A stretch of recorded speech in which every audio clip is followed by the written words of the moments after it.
अस्सलाम वालेकुम students, welcome back to my channel. और इस वीडियो में हमने जो BSc का जो टॉपिक पढ़ना है that is sales letter. Sales letter होता क्या है? तो सबसे पहले देखते हैं कि जी a letter is written to sell goods services और आइडियाज़। अपनी चीज़ें, अपनी खदमात देने के लिए या अपना कोई आपके जहन में कोई आइडिया, उसको अगर आप बेचना चाहते हैं या उसको आप मार्केट में प्रेजेंट करना चाहते हैं, तो उसके लिए बेसिकली हम लोग सेल्स लेटर लिख रहे होते हैं। कहते हैं if someone wants to write an effective sales letter he should know the art of selling. अच्छा, अब सेल्स लेटर लिखने के लिए ना एक ये बड़ी चीज़ इंपॉर्टेंट है कि उसे अपनी चीज़ बेचनी आनी चाहिए, यानी कि अपनी चीज़ को प्रेजेंट करना आना चाहिए कि वो अच्छे तरीके से अगर अपनी चीज़ की खूबियाँ वगैरह बताएगा, प्रेजेंट करेगा, तभी उस चीज़ की वर्थ होगी, तभी वो चीज़ जो है वो बिकेगी, चाहे वो गुड्स हों, चाहे वो सर्विसेज हों, चाहे वो अपने आइडियाज़ हों।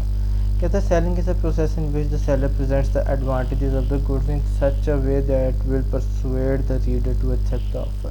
कहता है इस तरह से अपनी चीज़ों को प्रेजेंट करना है कि जो रीडर है या जो आपका जो आप कह लें कि जो आपकी ऑडियंस है वो मजबूर हो जाए आपकी चीज़ को ख़रीदने के ऊपर, आपकी ऑफ़र को एक्सेप्ट करने पर। अच्छा, अब ज़ाहिर सी बात है परसुएशन हो रही है, तो जी सेल्स लेटर में हम लोग परसुएसिव प्लान को फॉलो कर रहे होते हैं।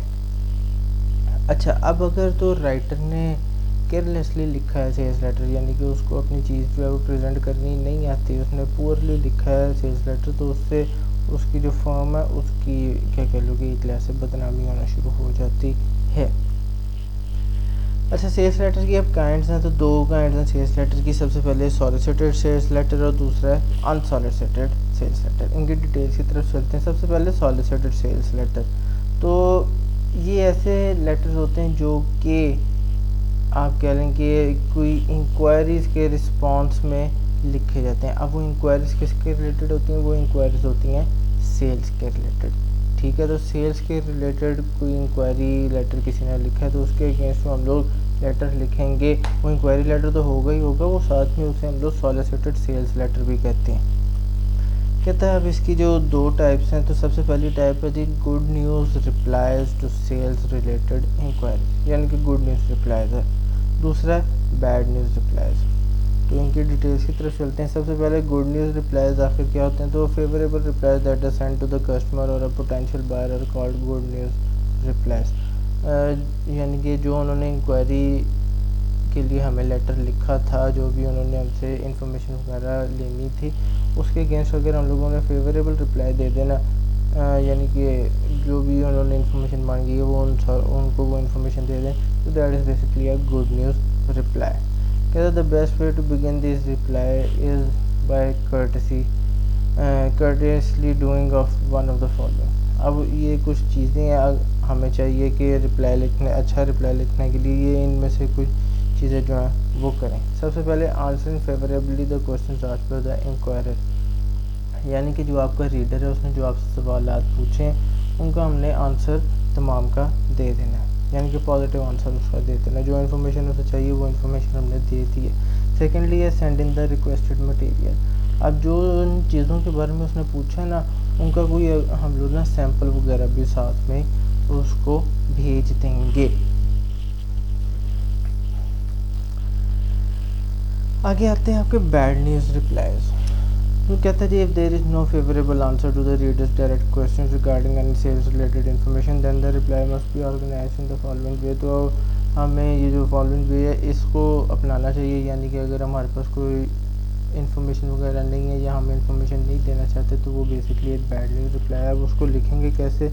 सबसे पहले तो एक कर्टियस और पॉजिटिव ओपनिंग होगी, ठीक है, वो आप ये कह सकते हैं कि जैसे बफर स्टेटमेंट्स वगैरह यूज़ हो रही होती है ना, वैसे ही होता है। फिर details about goods and services, अपनी चीज़ों के बारे में, अपनी खदमात जो भी हम लोग सर्विसेज वगैरह ऑफर करते हैं उनके बारे में हम लोग डिटेल्स देंगे। एंड लास्ट में हम लोग इफ़ेक्टिव एक्शन दे देंगे, यानी कि गेटिंग एंडिंग, या ये कह सकते हैं कि एंडिंग की तरफ हम लोग चले जाएंगे। एक कर्टियस क्लोज हो जाएगा लेटर का, लेकिन हम उसको इन्फॉर्मेशन नहीं देंगे। यहाँ पे जो भी उसने सवाल वगैरह दिए हुए हैं, सवाल वगैरह हमसे पूछे, उनका कोई डायरेक्ट आंसर हम लोग नहीं देंगे।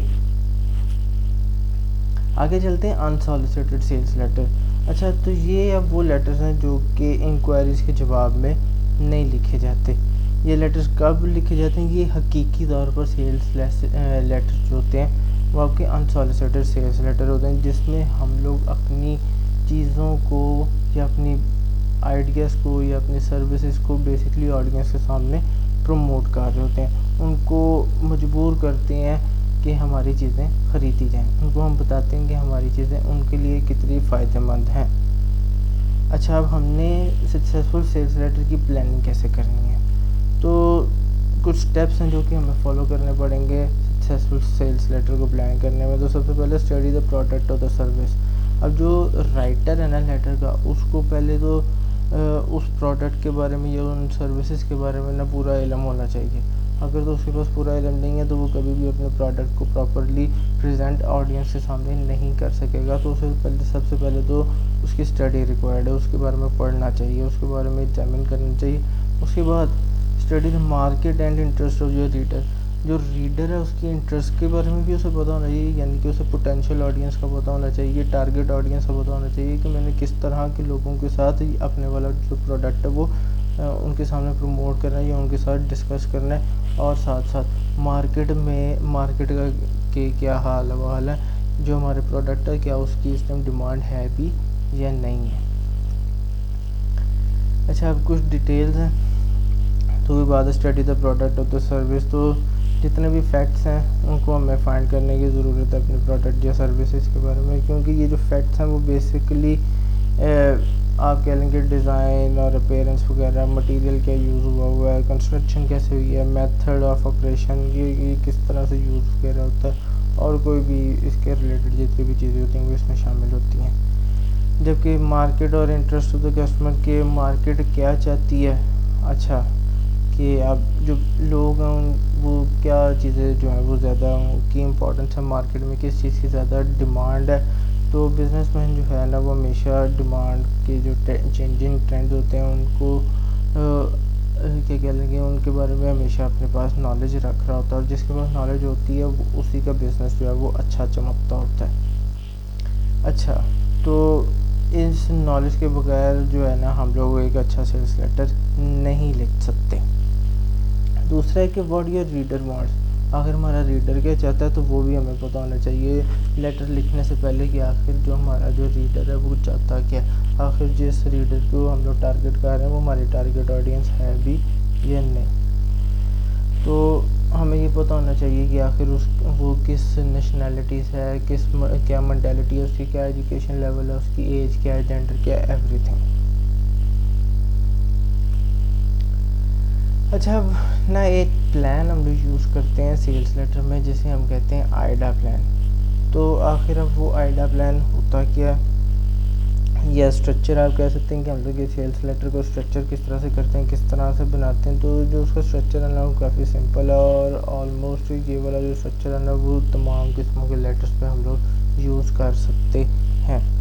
अच्छा, अच्छे सेल्स लेटर के लिए प्लानिंग का होना ज़रूरी है, और केयरफुल प्लानिंग होनी चाहिए, एरर फ्री प्लानिंग होनी चाहिए।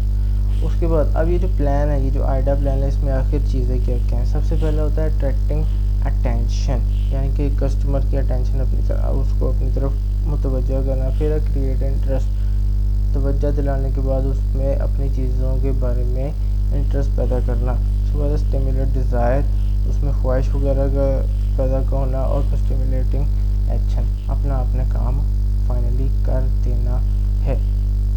इनके डिटेल्स की तरफ चलते हैं। सबसे पहले अट्रैक्टिंग अटेंशन। तो देखो, लेटर हम लोग अगर लंबा चौड़ा लिख लेते हैं तो बिज़नेस कम्युनिटी में आजकल इतना टाइम नहीं होता किसी के पास कि वो हमारे लंबे चौड़े लेटर्स पढ़े। तो हमें स्पेशली जो हमारा जो पहला पैराग्राफ होना चाहिए ना वो इतना कुछ स्ट्रॉन्ग होना चाहिए कि उसे वो पहला पैराग्राफ पढ़ते साथ ही वो हमारे लेटर की तरफ अट्रैक्ट हो जाए, उसकी हम लोग अटेंशन गेन कर लें अपने प्रोडक्ट की तरफ, ताकि उसे पता चल जाए कि ये लेटर है किसके बारे में, और उसका आहिस्ता आहिस्ता हमारे प्रोडक्ट की तरफ वो जो हमारा जो लेटर है उसको अटेंटिवली पढ़े, गौर से उसे पढ़ना शुरू हो जाए, उसकी तरफ अट्रैक्ट हो। अच्छा, अब इसके लिए ना कुछ अप्रोचेज़ हैं जो कि हम लोग यूज़ कर सकते हैं। सबसे पहले तो ये है कि ओपनिंग विद स्टोरी और इवेंट। जो ओपनिंग पैराग्राफ है ना उसमें किसी किस्म का किस्सा या कहानी वगैरह या कोई इवेंट वगैरह अपने प्रोडक्ट के रिलेटेड वो बयान करें, या फिर कोई ब्यूटीफुल कोटेशन, कोई अच्छी सी कोटेशन या एनेक्डोट वगैरह हम लोग इस्तेमाल करें। नहीं तो कोई ऐसी अपीलिंग आप ओपनिंग दें कि वो उसको जाके हिट करे, बड़े अच्छे से उसके दिल को जाके लग जाए, जिससे वो अट्रैक्ट हो जाए, जिससे वो हम उसकी अटेंशन गेन कर लें। या फिर शुरू में ही उसे फैक्ट्स वगैरह, कॉन्क्रीट फैक्ट्स, सच्ची चीज़ें उसको पहले पैराग्राफ में बता दें अपने प्रोडक्ट के बारे में। ये भी नहीं तो फिर किसी ना किसी क्वेश्चन के साथ अपनी ओपनिंग करें कि इस तरह की चीज़ है मार्केट में, क्या आप ये चाहते हैं। तो एक क्वेश्चन के तहत भी हम लोग उसकी अटेंशन अपनी तरफ लेकर आ सकते हैं। लास्ट पे मेंशनिंग प्राइजेस, किसी किस्म के हम लोग प्राइजेस वगैरह भी यूज़ कर सकते हैं, उनको भी मेंशन वगैरह कर सकते हैं। अच्छा, आगे क्रिएटिंग इंटरेस्ट। अब अटेंशन तो हमने ले ली है, अगला स्टेप है कि उसका अब इंटरेस्ट पैदा करना है हमारे प्रोडक्ट के अंदर या सर्विसेज के अंदर। तो अब वो कैसे होगा कि हमने अपने प्रोडक्ट के बारे में अच्छी अच्छी बातें लिखना शुरू कर देना है, उसको बताना कि आखिर इससे तुझे क्या फ़ायदा होगा, तेरा प्रॉफिट क्या है, तेरा इसके क्या क्या एडवांटेजेस हैं। अच्छा, तो इसके लिए हम लोग जो है ना इलस्ट्रेशंस वगैरह या डिस्क्रिप्टिव वर्ड्स वगैरह यूज़ कर रहे होते हैं, जिससे रीडर को पता चल सके कि जो चीज़ है उसका आखिर जब वो किस काम आती है और उसको किस तरह से सेटिस्फेक्शन इससे मिलेगी, इस्तेमाल कैसे करेगा, खाने से मिलती है या वैसे हाथ के ऊपर लगाना या मुंह के ऊपर लगाना या वैसे कहीं किसी बॉडी पार्ट के ऊपर वो चीज़ रखनी है, तो एनीथिंग। तो उसको इस तरह से उसका इंटरेस्ट जो है वो क्रिएट हमने करना है। जब रीडर को ना उसके राइटर को उसके तमाम बेनिफिट्स बताने चाहिए कि रीडर को आखिर क्या क्या एडवांटेजेस होंगे हमारी चीज़ों को इस्तेमाल करने से।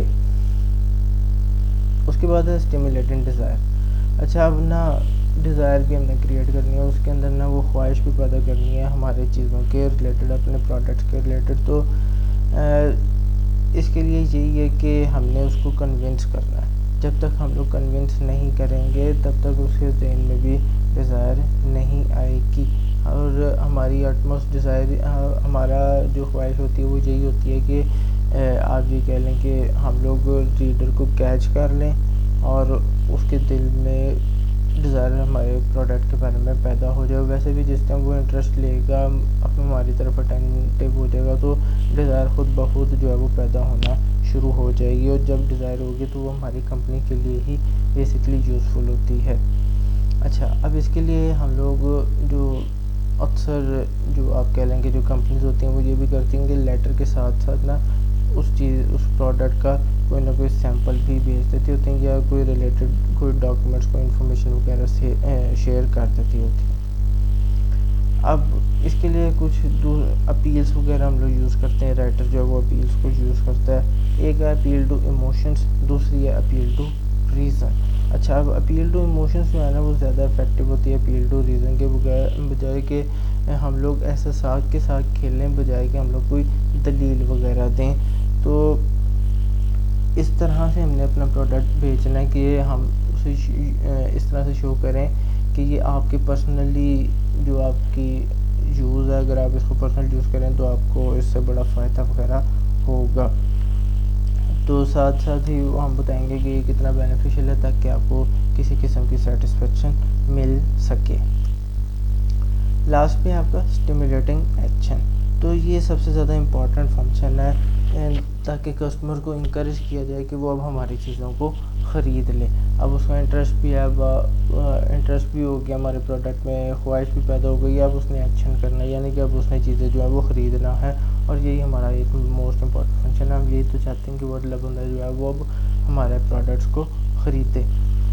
अच्छा, अब इसके लिए ना हम लोग जस्ट ये करते हैं कि हम लोग उसको सजेस्ट करते हैं कि जस्ट विजिट द स्टोर, यानी कि हमारी जो चीज़ें वो वाफर मकदार में पूरे मुल्क में पड़ी होंगी, या फिल इन द कूपन। तो साथ में एक कूपन कार्ड हम लोग उसे भेज देते हैं कि ये आपने फिल करना है, ये हमें पोस्ट अप कर दें और साथ ही आपको जो डिलीवरी है वो 1-2 दिनों में मिल जाएगी। और साथ ही लास्ट में हम लोग जो है वो स्टैम्प करते हैं अपने लेटर को एंड एनवेलप्स में क्लोज करके भेज देते हैं। चलते हैं डेमोन्स्ट्रेशन की तरफ।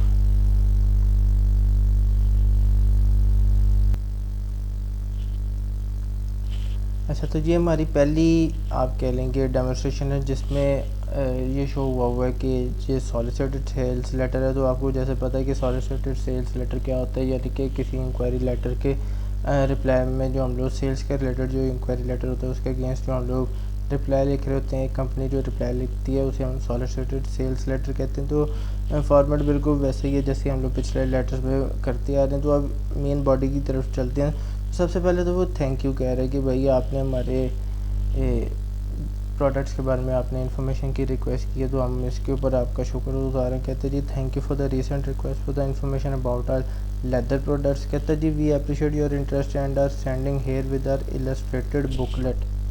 हमें खुशी है कि आपने हमारे प्रोडक्ट्स में इंटरेस्ट लिया है। और साथ साथ आप वो कह रहे हैं जी हमने ना अपनी बुकलेट आपको साथ में इस लेटर के साथ ना भेज रहे हैं जिसमें इलस्ट्रेशंस बने हुए हैं हमारे प्रोडक्ट के बारे में। कहता है containing all the relevant information as desired by you. कहता है जी अब उस बुकलेट में ना इलस्ट्रेशंस भी हैं यानी कि पिक्चर्स भी हैं और साथ साथ हमारे प्रोडक्ट्स की तमाम इन्फॉर्मेशन है जो कि आप चाहते हैं। अब ये क्या, ये फेवरेबल रिप्लाई है, गुड न्यूज़ रिप्लाई है। कहते हैं regarding the variety and prices of our product you would find from the catalogue that we not only produce a vast variety in cosmetic items but the prices are also highly competitive. अब साथ साथ वो कह रहे हैं जी हमारे leather products तो हैं ही हैं लेकिन साथ साथ हमारे कॉस्मेटिक प्रोडक्ट्स भी हैं जो कि आपको हमारे कैटलॉग से पता चल जाएंगे और वो काफ़ी ज़्यादा हाईली कम्पेटिटिव हैं। आपको मार्केट में वो अच्छे रेट के ऊपर मिलेंगे। कहते हैं जी in addition to our products are available at all the big general stores in the country. कहता है तमाम जो हमारे जो प्रोडक्ट्स हैं ना वो मुल्क के तमाम जनरल स्टोर्स में आपको मिलेंगे। कहते we have a special team of our agents who ensure availability of our products in the market throughout the year. कहता हमारे जो एजेंट्स हैं ना वो पूरे मुल्क में फैले हुए हैं और वो मार्केट की डिमांड को ना बड़े अच्छे तरीके से जानते हैं कि किस टाइम हमारे कौन से प्रोडक्ट की शॉर्टेज हो रही है, तो वो उसी टाइम वहाँ पर उसकी सप्लाई वगैरह करवा देते हैं। तो वो उसकी अवेलेबिलिटी को इंश्योर कर रहे होते हैं कि मार्केट में हर टाइम हमारे जो प्रोडक्ट्स हैं वो एम्पल अमाउंट में अवेलेबल रहे। कहता we do have the facility of charge account available to the customers place in sizeable orders. तो अकाउंट वगैरह की फैसिलिटी भी देते हैं कि अगर तो ऑर्डर काफ़ी बड़ा है तो उस सूरत में हम लोग अकाउंट्स वगैरह भी जनरेट उनके कर देते हैं। ये क्रेडिट अकाउंट वाली चीज़ ये। कहता we wait for the visit of your representative to finalise further details of the incentives that we may offer to the facilitate a warm business relationship. साथ उसने ऑफ़र भी करा दिया कि अगर आपका साइजेबल ऑर्डर हुआ ना हमारी लिमिट में तो हम आपको क्रेडिट अकाउंट वगैरह की फैसिलिटी दे देंगे। साथ ही उन्होंने कह दिया कि अब हम ना वेट कर रहे हैं कि आप अपना कोई नुमाइंदा वगैरह भेजें, अपना कोई रिप्रेजेंटेटिव भेजें ताकि आपको मज़ीद इंसेंटिव्स के बारे में इंफॉर्मेशन दी जा सके और एक हेल्दी बिजनेस रिलेशन को स्टार्ट किया जा सके आपके साथ। एंड में हमने ऐड कर दिया। अच्छा, अब जो दूसरा लेटर है सेल्स लेटर इंट्रोड्यूसिंग कैमरा। अभी वो जो दूसरे आपके जो अनसॉलिसिटेड सेल्स लेटर जो कि एक्चुअली सेल्स लेटर है ये अब उसके बारे में एक लेटर है और ये वाला जो लेटर है वो आप कह लेंगे यूनिवर्सिटी पॉइंट ऑफ व्यू के लिहाज से ज़्यादा इंपॉर्टेंट है, बल्कि बहुत ज़्यादा इंपॉर्टेंट है बनस्बत सॉलिसिटेड के। जो आपका अनसॉलिसिटेड सेल्स लेटर होता है ये ज़्यादा इंपॉर्टेंट होता है जिसमें आप अपनी चीज़ों को प्रमोट कर रहे होते हैं या इंट्रोड्यूस करते हैं। तो ये किसी भी चीज़ के बारे में आप इंट्रोडक्शन कर सकते हैं। तो इसके लिए मेरी एडवाइस यही है कि आप पेपर से पहले कुछ जो आपके घर में जो कॉमन चीज़ें हैं जैसे वॉशिंग पाउडर, वॉशिंग सॉप, आप कह लें कि beauty cream, lotions and beverages, इस तरह की जो चीज़ें हैं ना इनके बारे में आप थोड़ा सा ना रिसर्च करके जाइएगा कि आखिर ये किस तरह से ये चीज़ें बनती हैं, इनमें क्या क्या चीज़ें शामिल हैं। आप इनके बारे में कोई थोड़ी बहुत जनरल इन्फॉर्मेशन अगर आपके पास होगी ना तो आप फिर ये अनसॉलिसिटेड सेल्स लेटर जो है ना वो काफ़ी बेहतर तरीके से आप लिख सकते होगे काफ़ी ज़्यादा, क्योंकि क्रिएटिव राइटिंग है तो क्रिएटिव राइटिंग तभी आएगी जब आपको इन चीज़ों के बारे में थोड़ा सा इल्म होगा। फिर आप अपने वर्ड्स को बीच में मिक्स करके ये लेटर जो है वो बहुत अच्छे तरीके से आप लिख सकते हो। तो ये तो जस्ट एक इलस्ट्रेशन है इसकी। अब कैमरा हमने इंट्रोड्यूस कराना तो वो कैसे कहता जी if you are looking for a camera that creates life in photography we have the one for you. शुरू में उसने एक ना इलस्ट्रेशन अगले बंदे का ना अटेंशन उसने गेन कर लिया। कैसे कर रहा है, कहता आप वो अगर तो एक कैमरा चाहते हैं ना कि ऐसा कैमरा जिससे फ़ोटोग्राफी जो है वो एक नई दुनिया लगे, जो पिक्चर्स आपके आए वो आउट ऑफ दिस वर्ल्ड हों, तो आपके तमाम प्रॉब्लम्स का जो सलूशन है ना वो हमारे पास है। कहते be sure it is the same as you want to capture the happy moments of the life. कहता साथ में आपने ये इंश्योर कर लेना कि आपको अपने हैप्पी मोमेंट्स जो है ना लाइफ के वो इसी कैमरे से लेने हैं। तो ये आप वही वाला कैमरा जो है वो लें जिसकी हम अब बात करने लगे हैं। कहता है आपकी तमाम प्रॉब्लम्स का सलूशन है हमारे पास। कहता है it is really the latest camera in the world. साथ ही उसने बताती है कि इस टाइम दुनिया का सबसे लेटेस्ट कैमरा है। कहता है it has a special electronic system that makes it easier to operate. तो इसको चलाना आसान है। इलेक्ट्रिकल सिस्टम जो है ना बड़ा अच्छा है इसमें लगा हुआ है। कहता है just load it and you are ready to shoot without worrying for focal adjustment. कहता है एडजस्टमेंट वगैरह करने की आपको ज़रूरत नहीं पड़ती। जब ये कहते हैं कि वो जो आप फोकस वगैरह करते हैं तो ये खुद ही फोकस कर लेगा। सारा कुछ ऑटोमेटिक है इसमें। कहता है the camera sets itself automatically for indoor and outdoor filming. आप चाहे इंडोर हैं चाहे आप बाहर हैं, ये खुद ही से अपना फोकस जो वो बना लेगा। खुद ही से अपनी सारी जो ऑपरेशन हैं जो उसकी सेटिंग्स वगैरह जो होती हैं वो खुद ही से सारा कुछ कर लेता होता है। आपको जस्ट इसको लेकर आना है और आपने पिक्चर जो है वो क्लिक करनी है, बाकी काम इसका।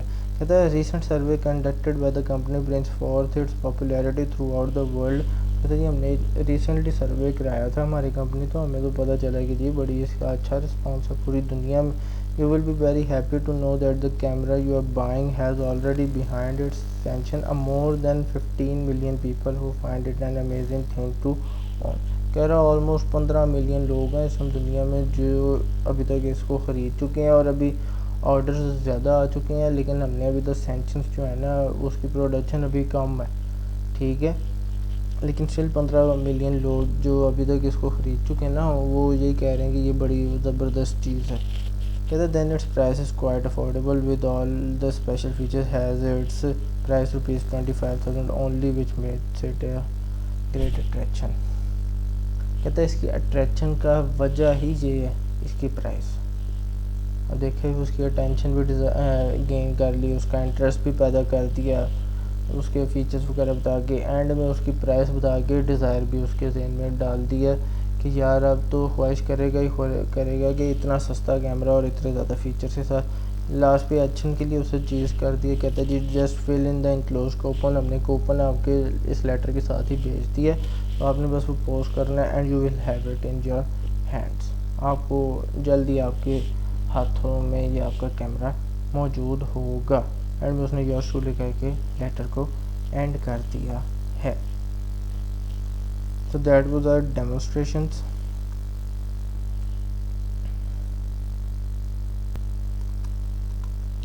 होप सो आपको डेमोन्स्ट्रेशंस के थ्रू फ़र्क पता चल गया होगा कि हम लोग एक सॉलिसिटेड सेल्स लेटर किस तरह से कंस्ट्रक्ट करते हैं एंड देन एक अनसॉलिसिटेड सेल्स लेटर, यानी कि अपनी चीज़ों को किस तरह से हमने प्रमोट करना है, किस तरह से अपने फीचर्स बताने हैं, किस तरह से उसका अटेंशन गेन करनी है, उसका इंटरेस्ट क्रिएट करना है, देन डिज़ायर उसमें इंडल्ज करनी है और फिर उसे एक्शन करने के ऊपर हमने मजबूर करना है। So if you like the video do give it a thumbs up and do subscribe my channel और बेल आइकन आपने लाजमी दबा देना ताकि आने वाले लेक्चर्स के बारे में आपको नोटिफाई किया जा सके। Thank you.